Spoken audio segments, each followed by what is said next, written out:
রাঙ্গামাটি পার্বত্য জেলার বাঘাইছড়ি পৌরসভা শহর থেকে উগুলছড়ি বাজারের দিকে যাচ্ছি। আমি জাকের পার্টির বাঘাইছড়ি সংগ্রামী সাধারণ সম্পাদক রেজাউল করিম ভাই,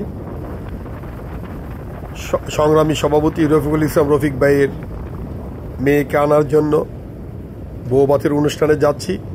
আমি দুর্গম পাহাড়ি জনপথের সকল সংগ্রামী শ্রমজীবী মেহনতি মানুষকে জানাই লাল গোলাপ শুভেচ্ছা। জাকের পার্টির পতাকা তুলে ঐক্যবদ্ধ হয়ে বাংলাদেশের স্বাধীন সার্বভৌমত্ব রক্ষা করতে হবে। বুকের এক ফোঁটা তাজা রক্ত থাকতে বাংলাদেশের স্বাধীনতা কোনো বেনিয়া গোষ্ঠীর কাছে আমরা দেব না। জাকের পার্টি জিন্দাবাদ। জাকের পার্টি পার্বত্য চট্টগ্রাম সাংগঠনিক বিভাগ জিন্দাবাদ।